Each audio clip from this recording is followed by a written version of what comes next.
Hi folks.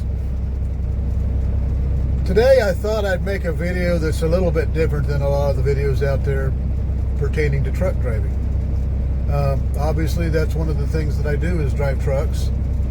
And I know a lot of people I talk to, and from things I've seen, it's like something I think around 90% of our American population has never even rode in a semi. I like to kind of want to just let people know, about one. I want to take you for a ride in one. Just kind of give you a walk around. Not really want to train you how to drive one. I mean, there's schools that teach you that. But I could tell by the way people drive around these trucks. They're very dangerous if they're not handled correctly. They're just like, a rolling pin. It's great for, rolling out flour to make cookies with, but it can also be a weapon. And I want to say, I don't believe trucks are dangerous. Okay? Kind of like chainsaws are not dangerous. I know that sounds ridiculous, but no. It really isn't. It's the person operating the truck. It's people around the trucks. Like the chainsaw, it's the person that operates the chainsaw. If you do everything right and you do it in a safe manner, they're safe. Kind of like people saying guns are dangerous. I haven't seen any guns floating around just randomly shooting people. It usually takes an idiot to pick up the gun and do something stupid. Semis are the same way, and there's plenty of idiots around. There's a lot of people that have no business driving one. But there's also a lot of people that do a lot of stupid things when they're driving around these big, heavy trucks. And again, when a lot of people have never rode in one, don't understand the concepts, I just want to enlighten that. First thing I want to bring up is they're not even like a car at all. They don't even drive like a car. They're almost more like they're more like driving a building. And they're more like operating a machine. They're still driving, they still have steering wheels and gas pedals like a car, but they operate totally differently. They're very important. A lot of people, I don't even think, realize that. One time I had some old lady that followed me all the way to a truck stop and just wanted to chew my butt out because I was tying her up and I was in her way and she couldn't get around me. And just doesn't understand why all you guys got to be the king of the hill and drive the biggest truck you can find. Well, I didn't get mad at her or nothing. I tried to be nice to her. She just stopped her car and left. Okay, I'm glad. She felt good about herself. That's fine. I'm good with that.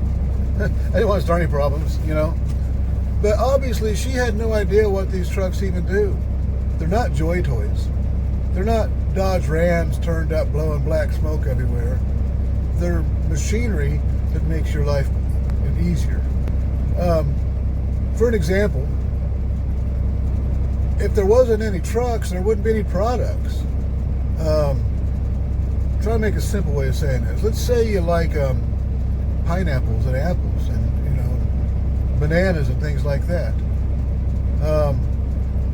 But you live, say, in the northern part of America, where those tropical type apples are not tropical, but pineapples and bananas are. They only grow mainly down in Southern California, Florida, places like that. So if there wasn't any semi-trucks around, you would have to drive all the way there to get them. Imagine how much fuel you'd burn. You just have to not eat them. So we bring those to you. We bring large loads of those to our grocery store so that they come to the grocery store. I know a lot of you people know this. I'm just trying to let you know there are some people that really don't seem to understand that. Cars, instead of driving to Detroit to go buy your car from the factory, or driving to Japan or China or wherever it was made, that's not very practical. It's the truck driver that will load those onto the truck and bring them to you. A lot of times a car factory may not necessarily make the whole car there. They might make the engines in Tennessee. They might make the transmissions in Belvedere or Kokomo and then they might make the bodies in Detroit or Chicago or Lafayette, places like that. And then it's the truck drivers that will transport those large parts from the factory where it's made to the assembly factory where they're all put together to create the vehicle. So, without trucks, America doesn't roll. Now, with that aside, trucking is very important. And we don't get a lot of respect.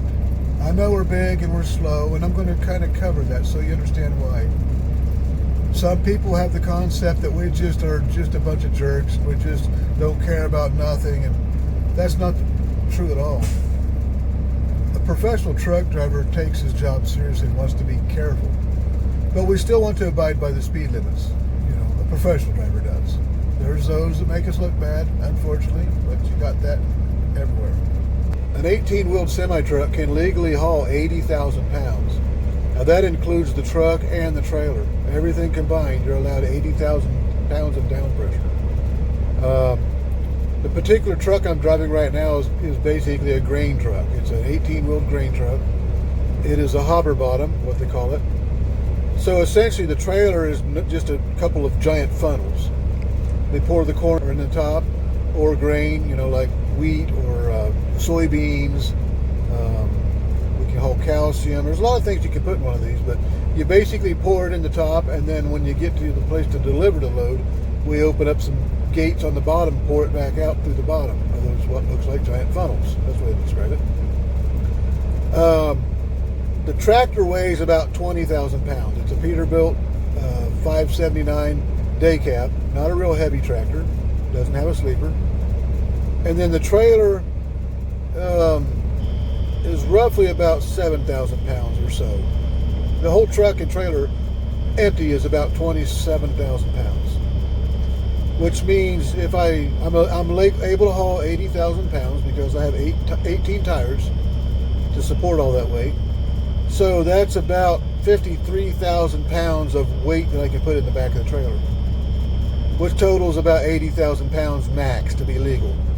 And I thank you DOT guys for the laws and all that stuff. We need them. I'm a law abider, and we do need safety. We don't need things flying apart and destroying people, hurting people around us. I've seen some situations that were really bad. But anyway, so a good round number to understand about the weight difference.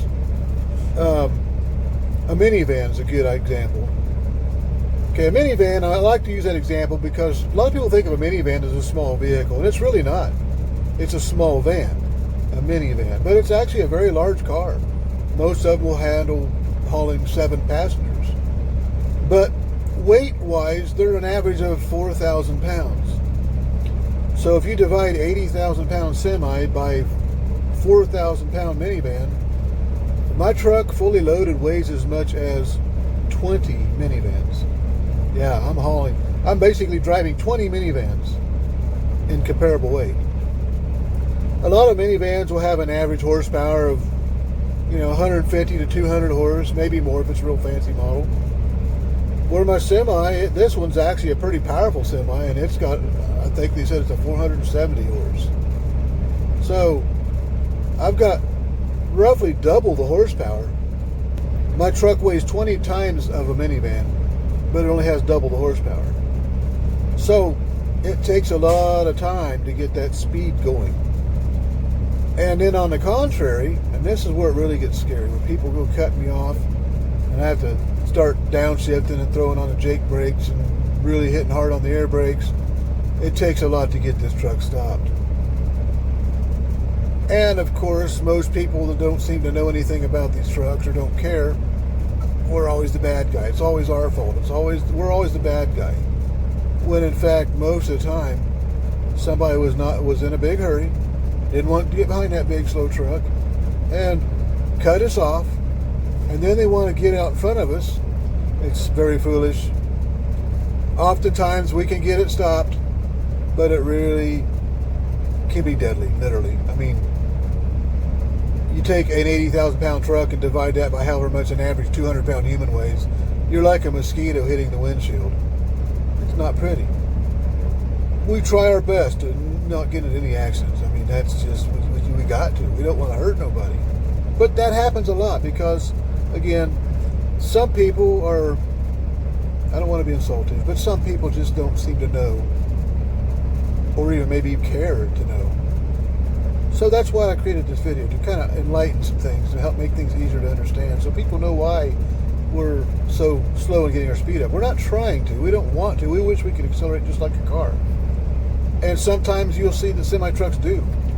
And that's usually because they're empty. So now that my truck is empty, I'm weighing 27,000 pounds with a tractor trailer, but no load. And that's roughly only a third of what I weigh when I'm loaded. And I still have 470 horse turbo diesel engine, which makes the truck appear to be able to accelerate much faster, and it does. I guess about 66% faster, losing all that extra weight. And it drives a whole lot different now that I'm empty. Not only does it accelerate faster, but it actually drives different too. This particular truck I drive is a 10-speed, and which means 10 gears to shift. Pretty much all the manual shift transmissions that I've drove are all non-synchronized transmissions. You have to manually synchronize them. But that's, again, a lot different than driving a standard pickup truck. You don't just press the clutch in and just click it into the next gear and it just goes. Instead, we do a lot of what we call float shifting. Or sometimes we do a double clutch, but most of the time we're float shifting. What that means is we actually don't even use the clutch at all during gear shifts. We just use the clutch for stopping and starting, just to get the truck rolling or to come to a complete stop. There are many different types of semis, as many people has probably noticed. You've got everything from grain haulers, like what I'm driving, which is a hopper bottom, to dry vans, and you got tankers and flatbeds. You got machinery haulers, low boys, or sometimes known as removable goosenecks. You got multiple goosenecks. Those are the ones that might have a really big load, and I mean, they might have a lot of tires. I think I've seen as many as 72 wheelers pulling those rigs. They usually have policemen escorting them through, around to make sure people aren't getting crazy, because those kind of trucks are very serious, very heavy, very hard to maneuver, very hard to get around corners. But then there's so many different kinds of trucks on the road, all designed with a special purpose. With that being said, there's many different types of loads. You've got everything from pallets full of potato chips all the way to, pallets full of toilet paper to giant paper rolls that goes to the newspaper stands, or you've got the car haulers, the ones that haul the brand new cars to the dealerships.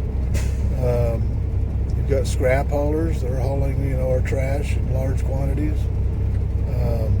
There's just so many different kinds of loads.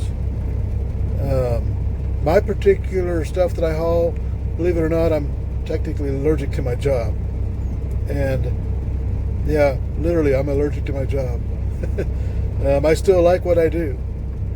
But what I mean by allergic to my job is I haul grain. And I've been around it all my life. I have hay fever and sinus problems and watery, bloodshot eyes all the time because I'm really allergic to it. I'm not deathly allergic to it. I'm used to it. I deal with it.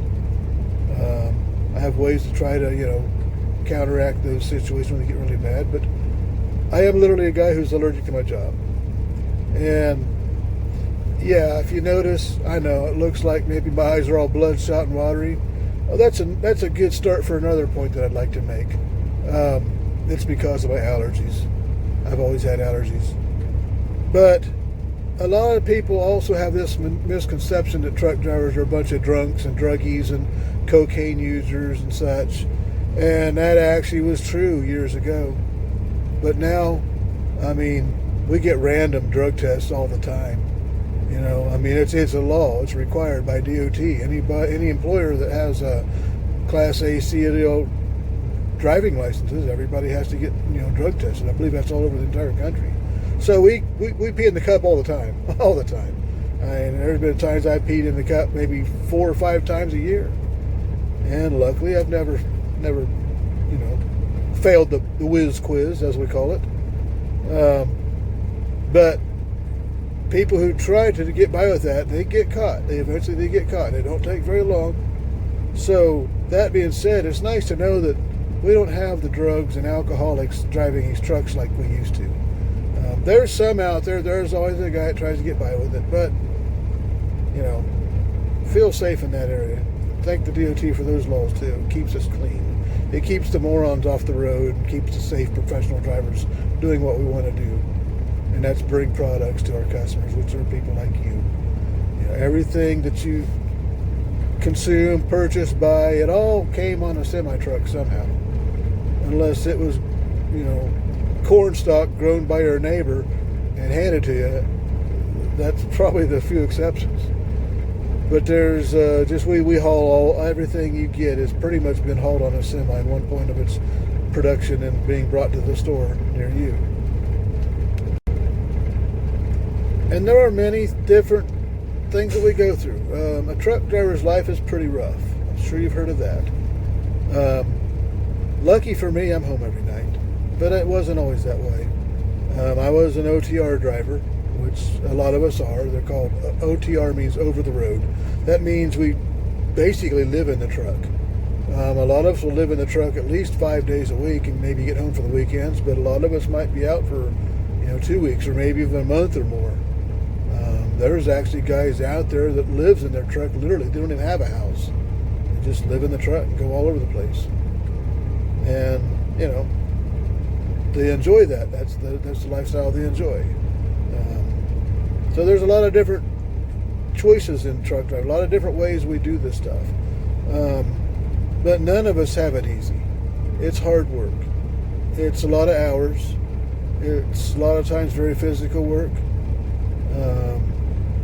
In some cases, you might do a lot of sitting around. You might sit around a whole entire day and not make a nickel.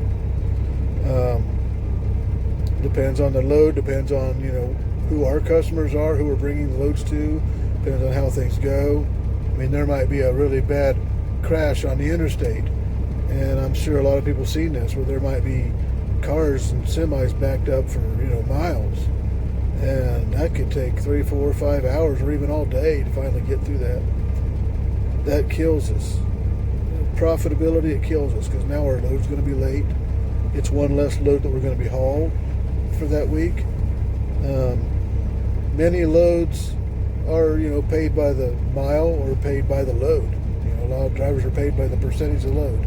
You get a certain percentage of what the truck makes to haul that load to its destination.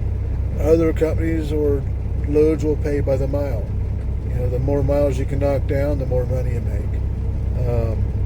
And then there's, the local drivers like myself. We're either paid by a percentage of the load or we're paid an hourly wage.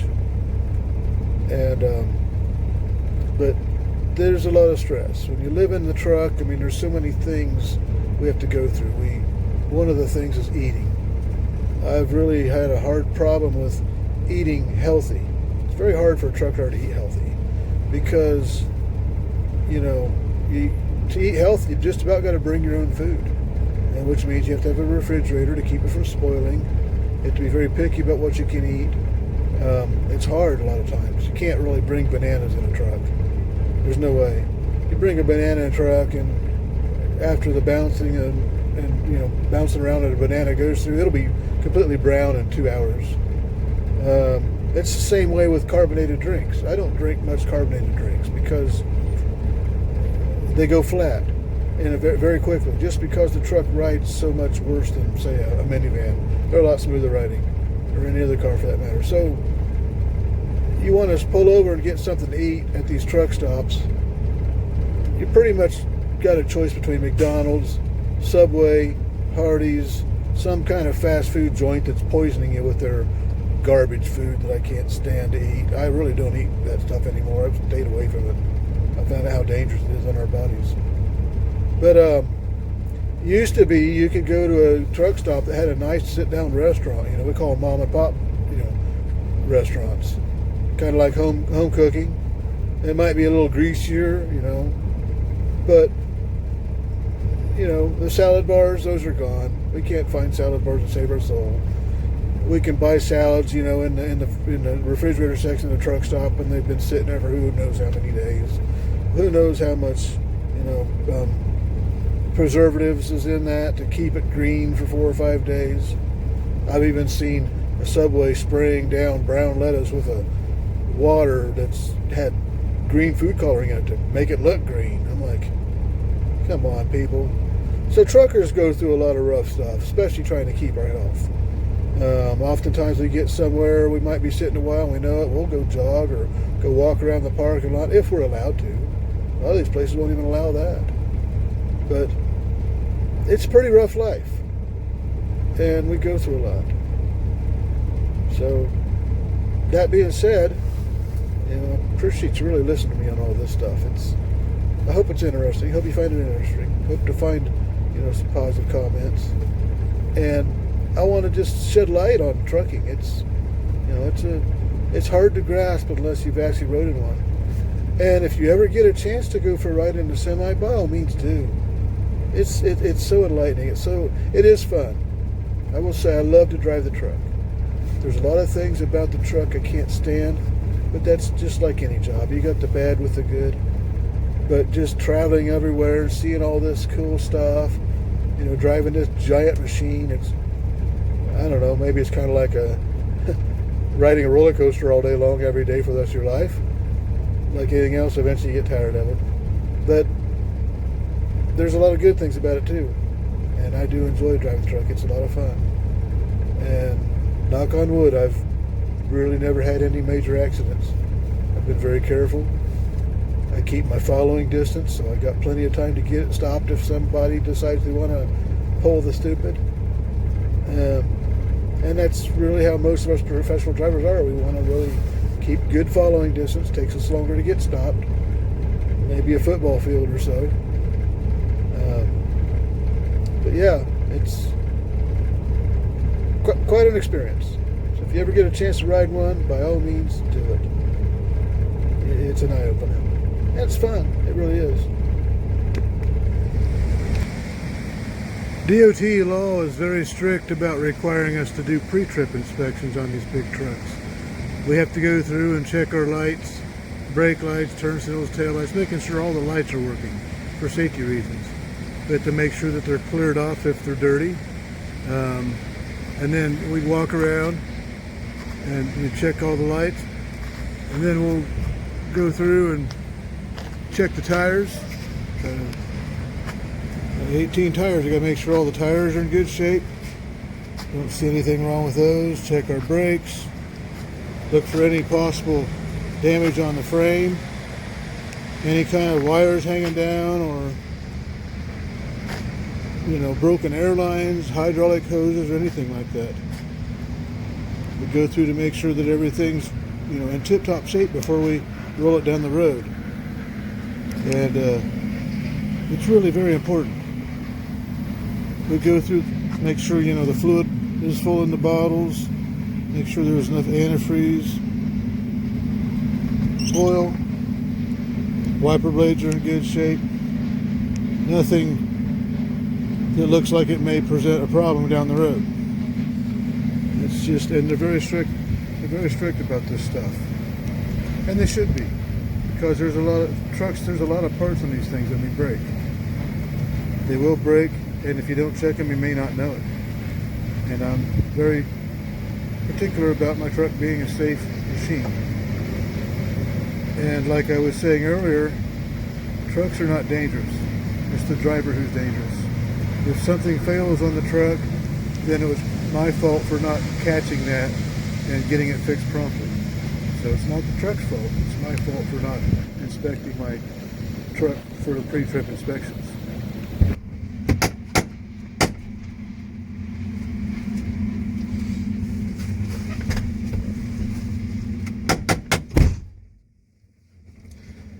Okay, the truck is safe. Everything looks good.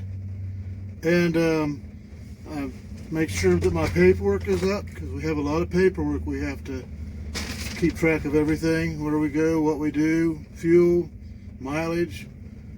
We have to prove to the DOT officers, what we've done, where we've been, to make sure nothing illegal or shady is going on. Everything looks good. So I think we're ready.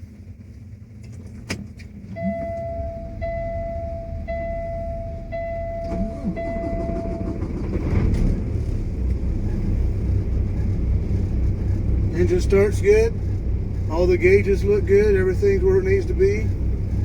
Air pressure is up. Turn my lights on for safety. Fasten our seat belts. Ready to go for a ride? Here we go. Release the parking brake. Gear. I do a trailer tug. I lock the back brakes and I let the clutch out a little bit. Make sure the trailer's hooked. I feel that hard tug. So yeah, it's hooked. Not going to come loose. Release the trailer brakes and we're ready to roll.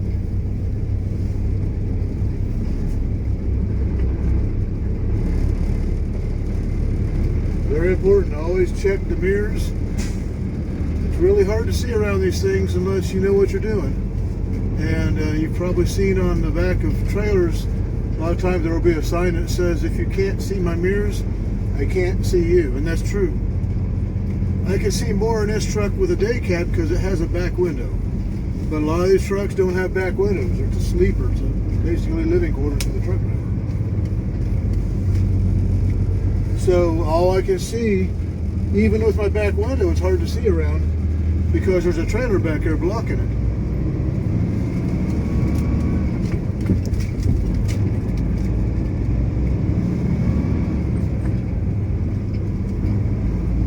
Okay, now I'm out of the drop yard.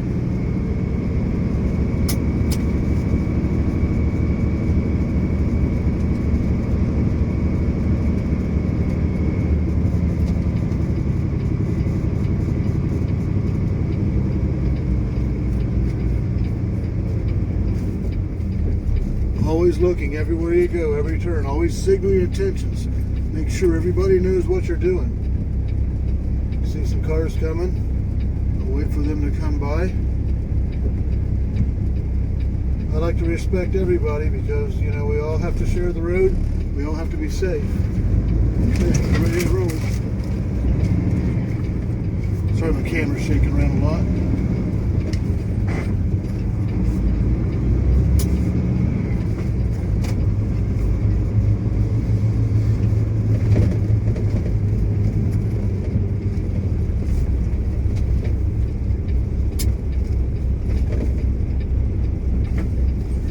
One of the things you'll notice when you ride in a semi is that they take up the whole road. They take up the entire lane. This truck is 8 feet wide, or a little bit more than that. It's actually 102 inches wide. So that's about 8 feet 6 inches.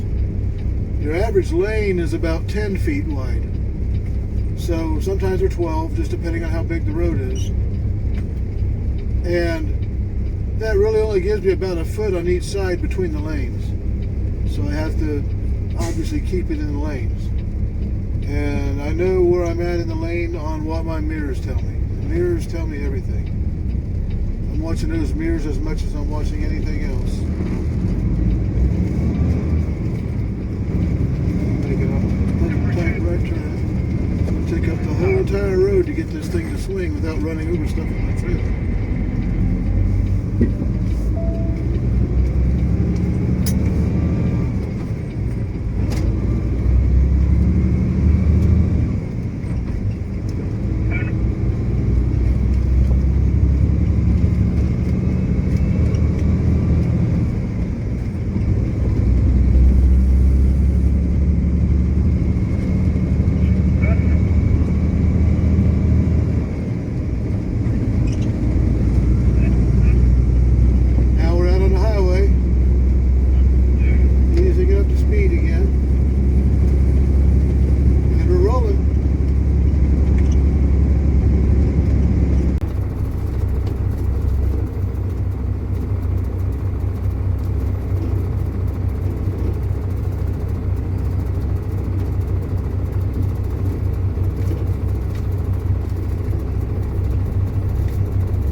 11,740 on the steer axles.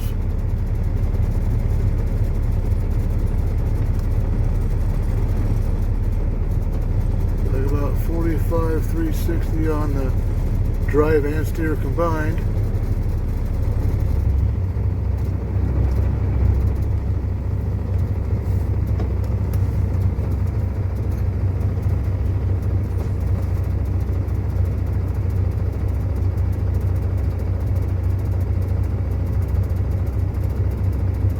$79,780 on the total truck, trailer, and all axles. That should be good. And over here it prints out my ticket.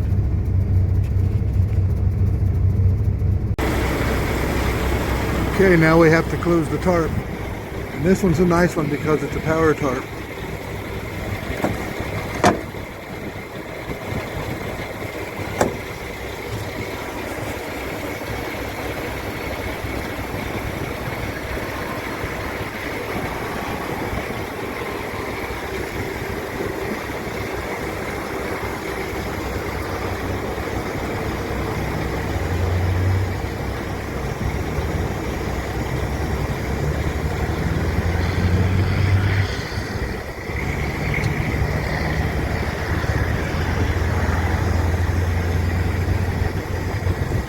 It is amazing how much water this tarp actually keeps out.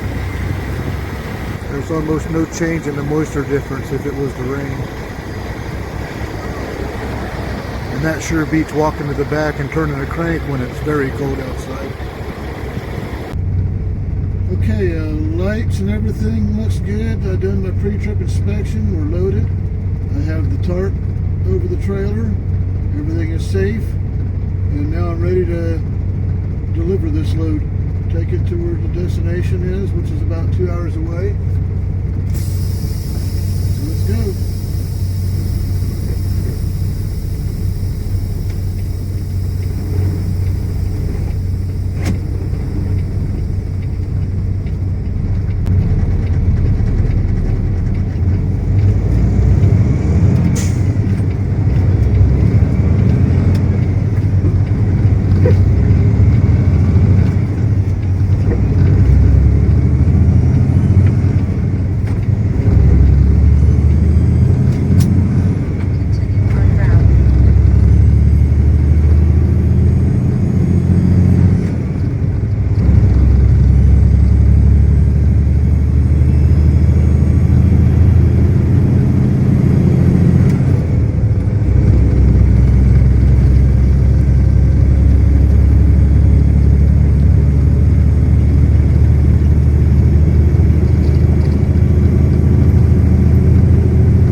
a train's coming.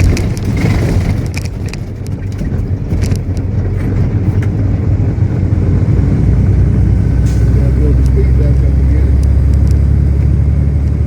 Same as always. Pass that marshmallow. Drop the hammer. I'll be back up to speed in about another minute or so. Got a car out here, or we call it four-wheelers. In the trucking world, we basically identify everything by how many wheels it has.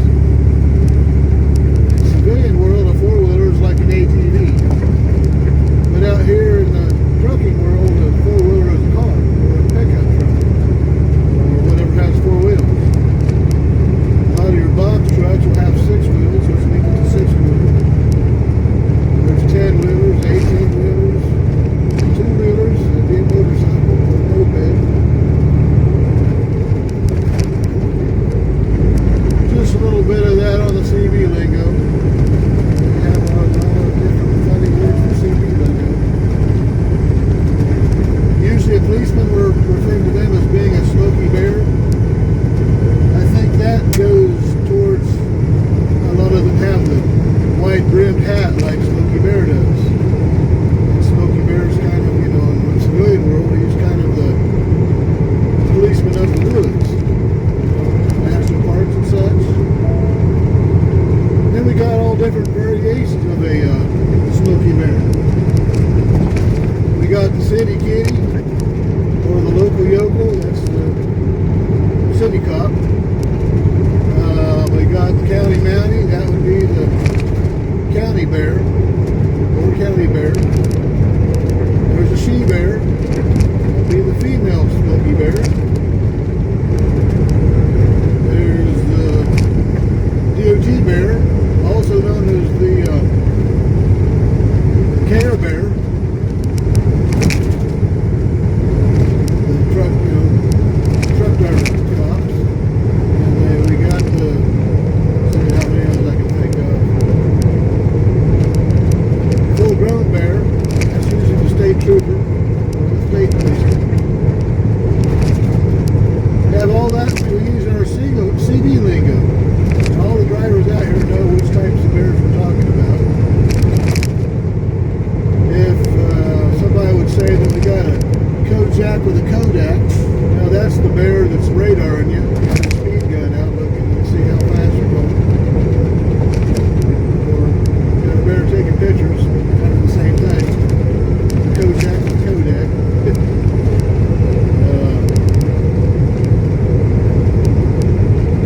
Oftentimes if we say that we got a bear with a customer, or a bear with a capture, that means there's a bear up here that's got his, he's got a guy, he caught him a speeder or something, not a bad guy, doing his job, doing what he's supposed to be doing. I have no problem with that. I almost never have to deal with policemen, because I'm usually doing the speed limit. Honestly, I might be doing 3 or 4 mile an hour over. They never mess with me when I'm going just a little bit over. They were trying to make money, but ultimately they want to know that we're being safe. We're using our signals, we're making sure our lights stay lit up, nothing burn out. That's very important. It really is. I can't emphasize that enough. And even if you're just watching this video and you just drive cars, you never know somebody, still have courtesy. Always signal your intentions. Always make sure all your lights are working correctly. Just be safe. Everybody wants to go home at the end of the day.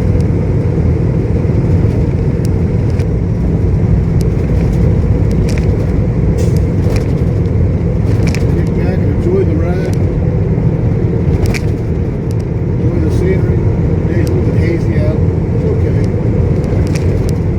We deal with all kinds of weather. Hot, cold, rainy, wet, tornadoes. I've been through several tornadoes. Most of the truck drivers are very familiar with tornadoes, especially when you're running up the flatlands and, the tornado belt, or tornado alley as they call it.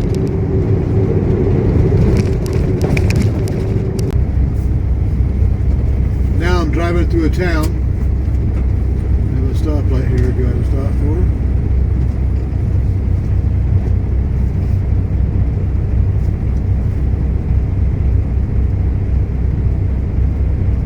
Stoplights are always one of the worst things in the semi because we never seem to be able to make them green. They're always red for us. I think they don't like us. A lot of crazy things can happen at stoplight intersections too. People are always trying to steal our right of way or get in front of us. They're always impatient. I understand, but being safe is part of our job. And now I got another one that's just now turning red on me too, so I can stop there too. It's part of the job.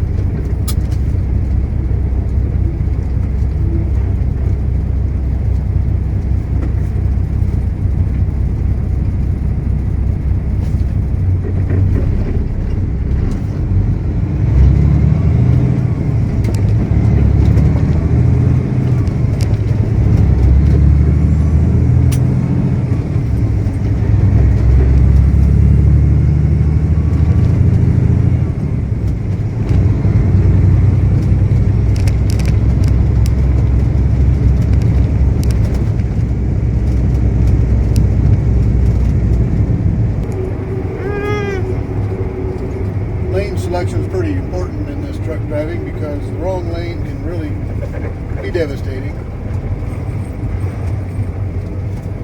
I don't like to be in that far right lane because you got a bunch of people merging in and some of them have tunnel vision.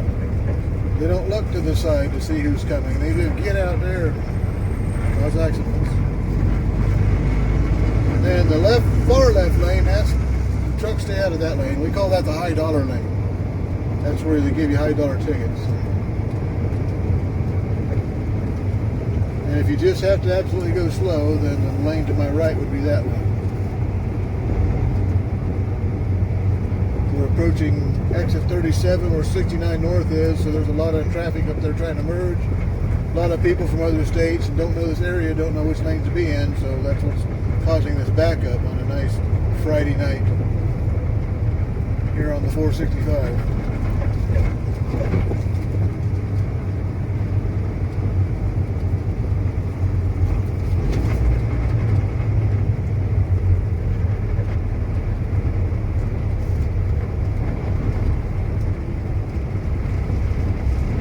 This is where the crazy stuff happens. Over here on the left, we got us a Smokey Bear.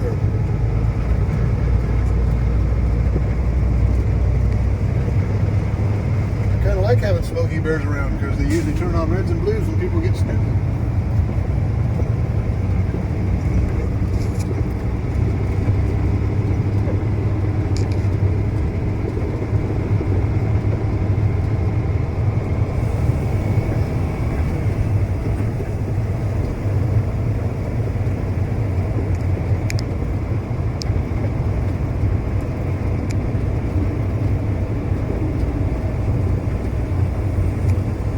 Beside me's got a blown brake chamber. I can hear the air leaking out when he pushes his brake pedal.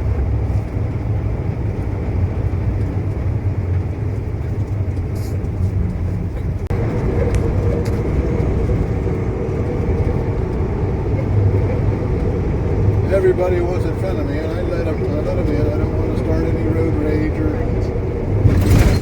angering anybody or risking hurting anybody. Even dumb people have the right to live.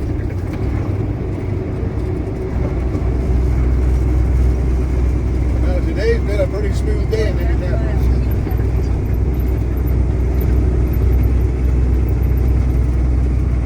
I have to watch my traffic over here because there's usually a bunch of it, and I want to get that lane.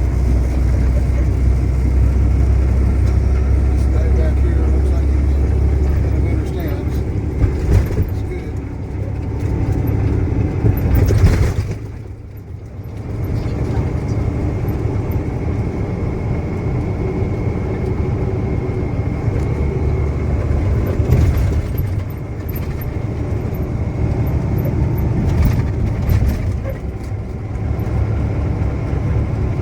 just about twice as high. I'm sitting about 10 feet off the ground, eyeball to the pavement.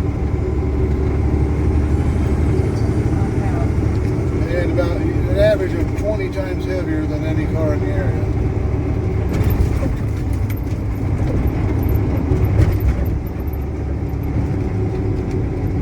Got some more southbound traffic all backed up over there.